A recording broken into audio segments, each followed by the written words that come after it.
I want to go chronologically. Let's start Yes, with please. when and why did CBI raid and seize your devices? See, it goes a long way back actually. In 2020, in the year 2020, uh, when I saw after Sushant's death, when I saw that there was this huge outcry on social media about Sushant's death, that was when the idea struck me that if I too go on the social media about the fight that I am facing for Sridevi's justice, maybe I will get the same kind of support and maybe some progress will be made in that case as well. So that's when I started sharing things on Twitter. It was Twitter at that point of time. Okay. I shared at that point of time Sridevi's case was live in Supreme Court of India. The case was alive because I had shared the case numbers. It was not just a petition. The petition was accepted as a criminal case. Okay, it was not just a petition. It was accepted as a criminal case.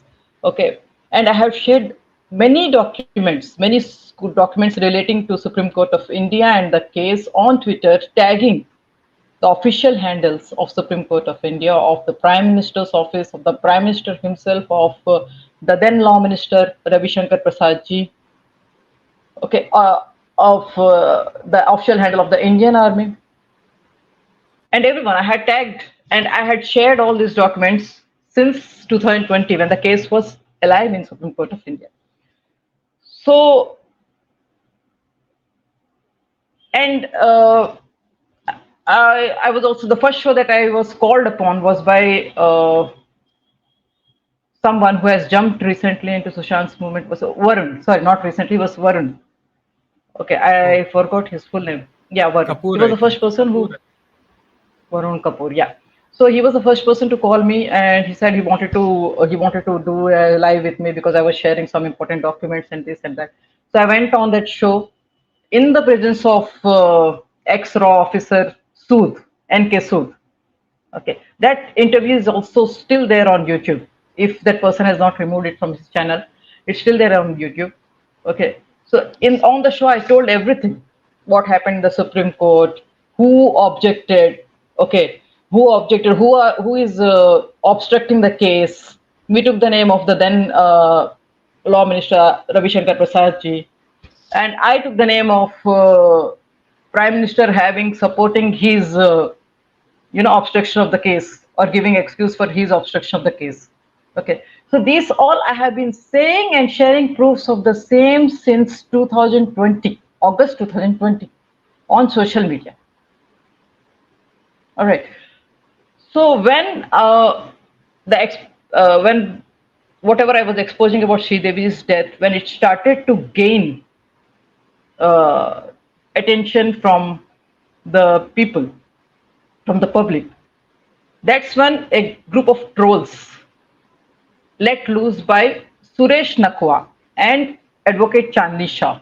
Suresh Nakwa was the spokesperson of BJP at that point of time, one of the spokespersons. From what we heard, he used to run an IT cell, of which advocate Chandni Shah was also a member, and there were many other members as well. At that point of time, advocate Chandni Shah was not an advocate. She used to say she was an advocate, but she was just an intern. All right. So there was this gang of trolls or IT cells. Okay, they were let loose on me. Okay, they called me names, they called my documents fake. I kept asking, listen, I'm not, I am asking questions to the authorities. If they are fake or anything, then they should be taking the action. Why are you here trying to manipulate the public opinion? What have public opinion on social media? Why are you trying to manipulate the public opinion on social media? If what I am sharing is wrong, if the documents I am sharing are fake, then first thing, Supreme Court of India would have itself filed a contempt of court case on me. Because if you remember one comedian, I think Kamra or someone, they just told in just something about the court and Supreme Court took objection about it. No one had to file any case. They took objection about it and they just filed a contempt, issued a contempt notice against him. Okay.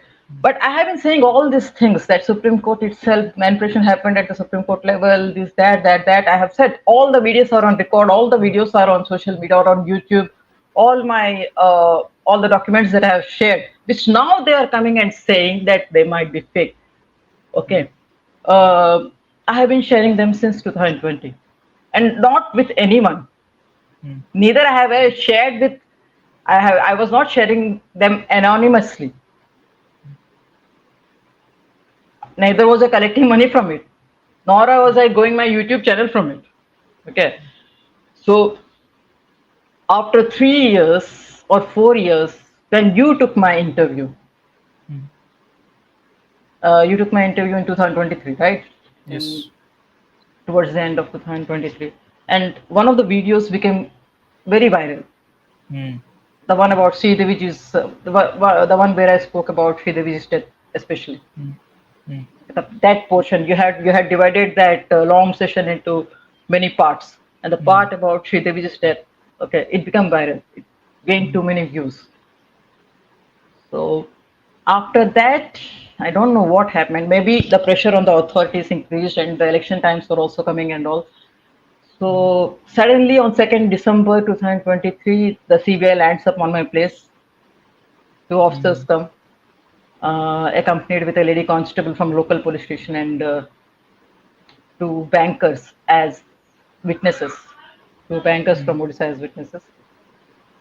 So 11 hours they grill me in the sense they try to extract. Just a second, please. Sure. All right. To all the viewers, please feel free to ask your questions. Yeah. Yeah. Uh, so what was he saying? I'm sorry, I got distracted. Yeah. You What were was he saying saying? that on December, CBI dropped with Yes. your agents On and December witnesses. 2nd. On December 2nd in the morning, 7:30 or so, 7:30 or 8. Or 6:30 or 7:30. I don't remember the time now. They land up at my place and they say that they have the search warrant for my place based on some complaint filed by Advocate Chandni Shaw, FIR filed by Advocate Chandni Shaw, in which in the year 21 is what they told me. Okay, in the year 2021. Now I want to tell something more about this Advocate Chandni Shaw. Okay. This advocate Chandisha is the same lady. She was continuously trolling me. She had her own group of people who were following her. Okay, because these trolls usually come in groups. Okay, so this advocate Chandisha is the same lady who even called the NCB seal on the NCB letter which I shared, which Samir Wankhede sir had signed. I mean, which came from Samir Wankhede's PA, Sharad sir. Sharad sir had signed it and acknowledged it with a seal. And I had shared the same on social media, and this lady was calling the same fake as well. That was when this happened in March 2021. Okay, and in the same, after I came back from Mumbai, in fact, I even invited Chandni Shah. See, you are doing a lot of trolling on social media. I'm going to Mumbai to meet the CBI. Why don't you come over there? Okay, so we can know ourselves who, if I am wrong or not. Why this trolling on social? But no one responded at that point of time. All right. Okay. So their sole purpose was only to troll me, not to know if I was really telling the truth or not to, they knew that I was telling the truth, but they have been let loose on the social media to troll me, to defame me. Right. So I had filed a case on this Chandni Shah in the cyber cell of Odisha, saying that this lady is calling an original NCB seal fake. After that, her nuisance ended for some time. Okay. And then she says she filed some FIR into 2021 or some RTI she filed. The RTI response came back in July 2021. She filed an RTI about some documents, and the RTI response about the defense minister letter that I shared that came back saying that this communication is not found in the records of the Department of Defense. Nowhere in the RTA was it mentioned that it was fake. Whereas the defense minister letter which I had shared, it's clearly written that it's an undocumented letter. All right. So when this lady, I have been sharing this documents, defense minister letter, and all this since 2020. And the prime minister, let me tell you, if you read the article where they led the news about CBI filing a charge sheet on me in the mainstream media, if you read that, you will see that based on two documents. One is prime minister's response or support to ARS Prasad. The what was it? The document which shows that Prime Minister knew about RS Prasad's obstruction of the Sridevi's case, and he had asked RS Prasad to be excused from appearing in the court due to other commitments, other engagements. So that was the gist of it. So that document and the defense minister's document, apparently CBI has filed a charge sheet on me. I am saying apparently because I have not received any official summons or notification from CBI itself or from the court regarding any charge sheet on me.